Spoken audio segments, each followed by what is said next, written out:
are Locked On Big Ten, your daily podcast on the Big Ten Conference. Part of the Locked On Podcast Network, your team every day.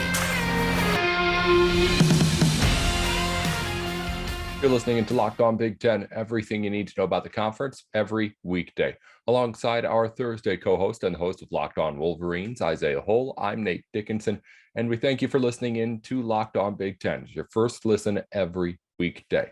Isaiah, we thank you for joining us as always here on a Thursday. We've got plenty to talk about with you, but of course we need to start with the big matchup for the state of Michigan last weekend.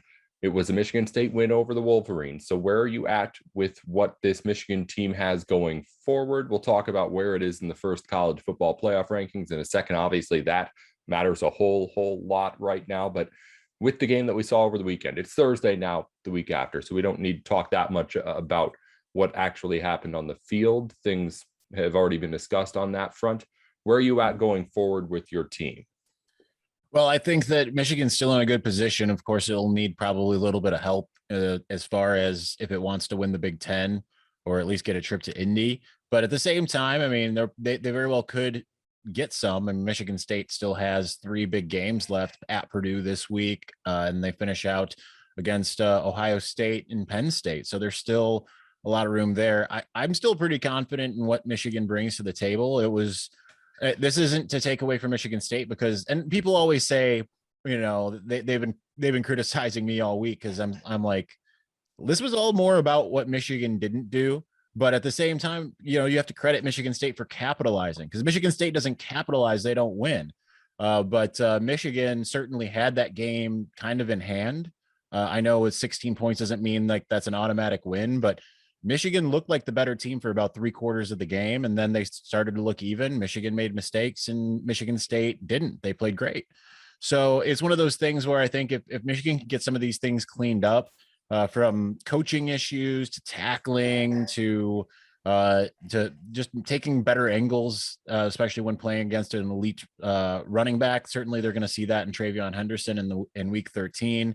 And just being mindful of your keys, eye discipline, things of that nature. I thought they were better in pass defense than they've been all year, which is pretty awesome considering what Peyton Thorne, you know, we went into that game thinking Peyton Thorne and those receivers were going to have a big day. They did not. It was Kenneth Walker, who I think a lot of us thought one of the best rushing defenses in the country. He was going to get bottled up the way that Indiana and Nebraska had. But I think everything's still right there for Michigan. I think that when you look at the teams that they face, really, Michigan should be 10-1 going into that Ohio State game. But as I always say, they play games for a reason. People like to get mad when you predict one thing and something else happens. And it's like, hey, it doesn't, just because I'm predicting it doesn't mean it's going to happen. You know, it's one of those things where they play games, weird things can happen. This particular game, it was a certain confluence of events where any one single thing gets turned around. You know, if they call it a touchdown or keep the call of the touchdown from Aiden Hutchinson in the end zone, Brad Robbins punt situation, a bunch of different little things that if they go differently, chances are Michigan wins that game. It's a perfect confluence of events. Michigan's got to figure out how to not let that happen. It's not the first time we've seen that happen to Michigan. And it wasn't the first time we've seen it happen against Michigan State. So I think they're still in good shape, but they need to be able to figure out how to win a game like that against a rival. We know that they can win a close game. We saw them do it against Nebraska. Now it's going to be a little bit harder against Penn State and Ohio State down the stretch. Yeah, I mean, obviously the margin for error is gone for the Wolverines. You mentioned coaching decisions for a second there, Isaiah. I mean, I know some of what you're talking about. You mentioned it already a little bit, but was there anything else in particular that you were thinking going through that game about how either Harbaugh coached throughout from start to end or how it coached with that lead that you thought they could have done differently to get what would have been, as you said, any sort of kind of change that could have resulted in a win? There's a lot of ways Michigan could have won that game. Couple ways. Obviously, it's you want to be able to convert when you get down into the red zone or even the green zone. You can't be settling for field goals in a rivalry game. You've got to be able to draw something up, no matter what it is, to convert on third down in those cases and not have to settle for a field goal. I understand. And, Harbaugh said, well, it was a time factor when it came to the field goal at the end of the half. No, it was partially a time factor, but on top of that, I mean, it was fourth down when they kicked the field goal finally. So they failed to convert. It would have been a little bit different if they converted and that, on first or second or whatever, and then still had 20 seconds left to be able to try to find the end zone. They didn't have that luxury. I'd like to see more creativity when it comes to that. We've seen that be an issue for the middle part of the season. I think that you need to. I understand you want to get JJ McCarthy playing time. I felt it hurts you in this game, in the sense of when he fumbled the ball, which it was. They're saying it was Blake Corum who did it, but still, at that point, I wanted to see Cade McNamara finish the game. He had a career day to that point. He had been doing about as well as you could expect in that game. I understand he was in the medical tent and all of that too. But you got to stop rolling the dice with that at a certain point in certain in during games, because you're starting to get too cute. And when it comes to that, right, you're trying to outsmart a team when you could just as easily outplay them. You know what I mean? So I think that they need to start trying to figure out how they want to settle that going forward. And then obviously the defensive substitutions got burnt a few times when MSU went hurry up. They have to understand, hey, we cannot substitute. If they're not substituting and you see them get to the line, sorry, you don't have time to substitute. You've got to figure out how to get your personnel to work for you, even if it does seem like it's a mismatch. That's going to happen. Then the first time the offense substitutes, that needs to be it. You need to figure out how to substitute only when the offense is substituting. Well, Isaiah, as a result of the loss, Michigan ends up at number 7 in the first college football playoff rankings. We're going to talk about all of those top 25 rankings in just a minute and where the Big Ten stands with all of it. But number 7 for your Wolverines after a loss, I mean, I'd have to imagine that's not too bad for, again, a team that did just lose its first game last weekend. Yeah, and I think that what it's doing is it's setting up, saying, hey, Michigan win out and you're probably going to be in, considering, I know Ohio State is outside of the top 4 right now, but you've still got some of these teams like, Alabama and Georgia are going to play each other and most likely in the SEC championship.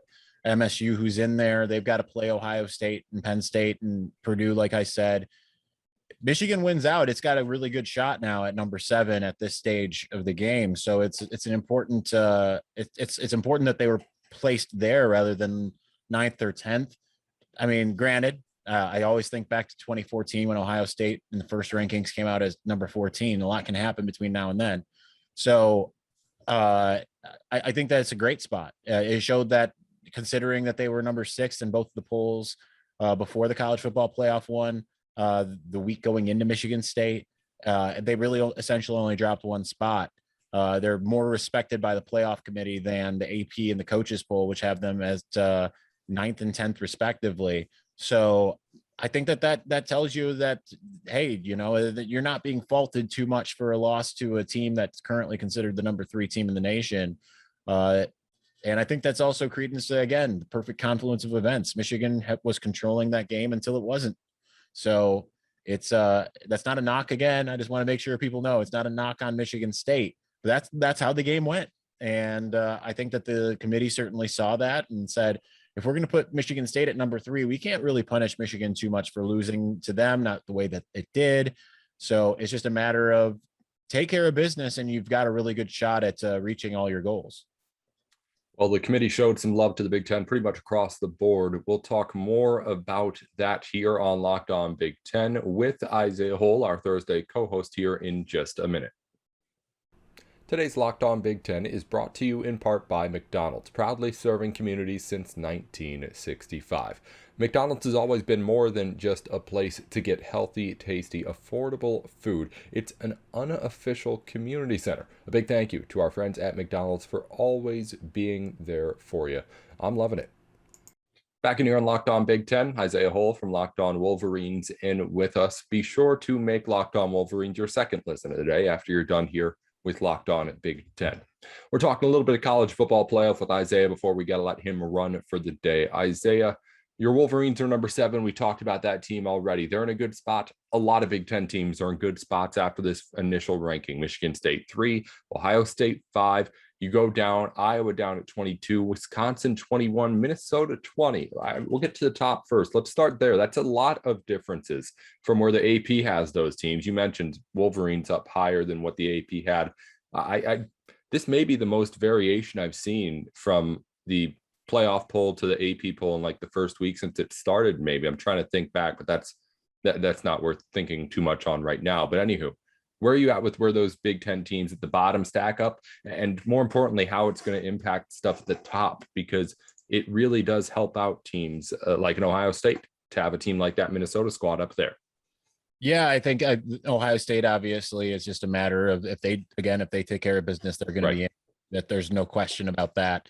But when you look at a team like Wisconsin, I think it makes sense because people have been hating on Wisconsin, but who was Wisconsin lost to? It lost to Penn State, who many thought was a good team. It had obviously the aberration against Illinois, and they played Ohio State really close, which I don't think many people expected with the way that excuse me, things had gone up until that point. But and then Notre Dame and Wisconsin lost to Notre Dame and Michigan. So it really its losses have come to two teams that are in the top end of the college football playoff rankings, and then a Penn State team that has had losses to Iowa and excuse me, I'm sorry, had losses to Iowa and Ohio State aside from that Illinois game. So Iowa still getting a lot of credit, of course, too, with what it's been able to do.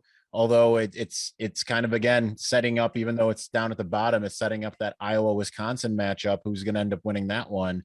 I think that people are seeing, even though they're not ranked yet, because they're also 5-3, they don't have they have a couple losses that aren't as good.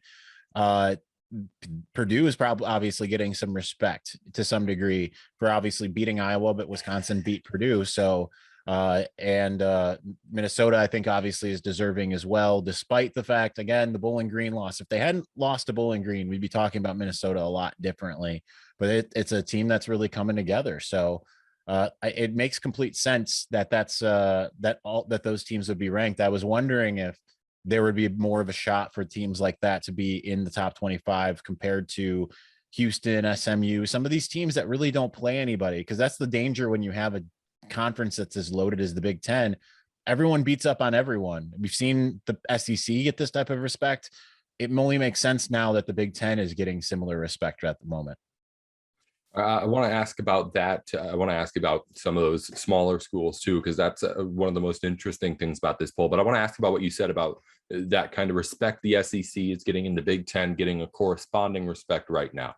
There's been all sorts of the conversation about how Georgia and Alabama, the number of ways that both those teams end up in these playoffs. It seems like it's a probability at this point. Right now, with the way things stand, Michigan State 3, Ohio State 5, Michigan 7. I feel like there could be a path where there could be two Big Ten teams in this playoff still, but it's a lot slimmer than before. And I'm trying to figure out what exactly has to happen for it to work. I feel like it's best case scenario, Michigan State and Ohio State go undefeated the rest of the way. And then there's, I don't know exactly. I'm not sure how that works. Do you feel like there's a path to that still happening? Because I did feel like when I saw those numbers come out that I had a realization that, like, oh, that may be kind of maybe a pipe dream from the start.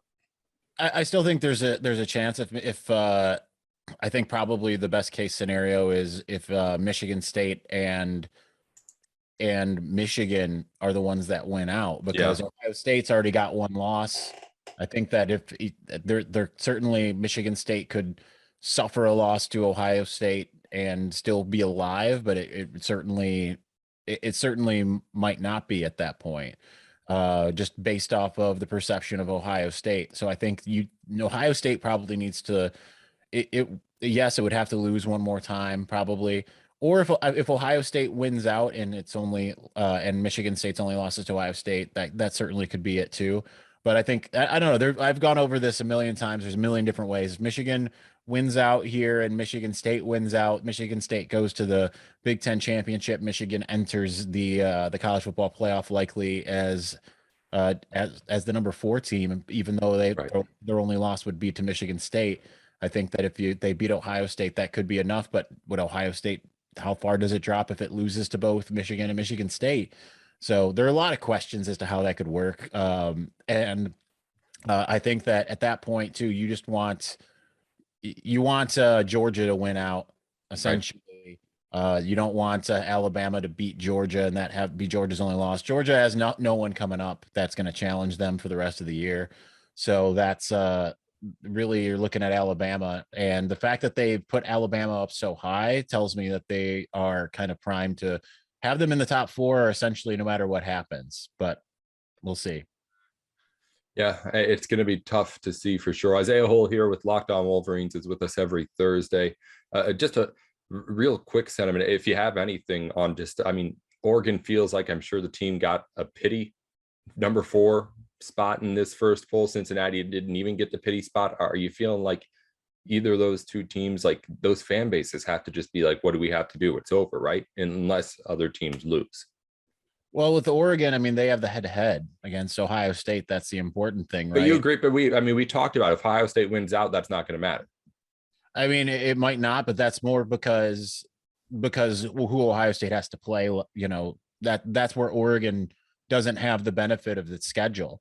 If Ohio State beats Michigan State and Michigan, then suddenly they have better wins overall, whereas Oregon can certainly fall right out because and that's the same thing for Michigan. That's the same thing for Michigan. Maybe Michigan State's already up there, but that's the same thing for Michigan. And Michigan beats Ohio State. Certainly you can make the argument, all right, well, Oregon lost to an unranked Stanford, but Michigan lost to number 3 Michigan State, depending on where Michigan State is, and number 5 Ohio State, depending where Ohio State is. So if you can, it all kind of also matters who you beat. And while Oregon currently, aside from Texas A&M, has the best win in college football, that could get diminished depending on what some of these other teams do going forward.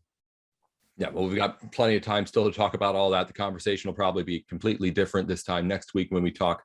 Isaiah Hull's with Locked On Wolverines every Thursday. He's with us on Locked On Big Ten. You can read his stuff over on Wolverines Wire, USA Today coverage of Michigan too. Thanks as always for joining us here on the show, Isaiah.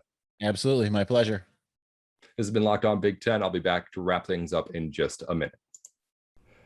Locked On Big Ten is brought to you today in part by Built Bar. Built Bar has all the flavors you need for all of your protein needs. It's all of the nutrition packed into the bar that you're used to. Protein, no carbs, no sugars, only the stuff you need, none of that stuff that you don't like, but all the flavor that you love. Again, all sorts of flavors over at BuiltBar.com. They're putting out new flavors like every few days this month. It's something to try and get you interested and get you over to the site. So head on over there, look at what they've got. And again, if you try out the service, use the code LOCKED15 for 15% off your order. Again, that's LOCKED15 at BuiltBar.com. Built Bar, the place to go for all of your protein needs. Everyone over here at Locked On loves the Built Bars that we get.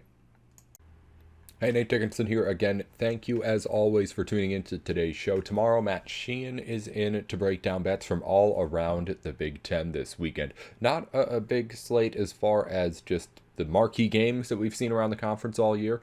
That'll be coming more as the games continue in the rest of the season, but still got plenty to talk about with Matt. You know, he'll have plenty to discuss with us on the lines, over-unders, all that kind of stuff like that. That's coming up with Matt tomorrow here on the show. I'll be back, of course, tomorrow as well as we wrap up the week. Thanks again to Isaiah Hull for joining us today. Thanks you for making Locked On Big Ten your first listen every weekday. Now head on over to the rest of the Locked On Podcast Network for your second listen of the day.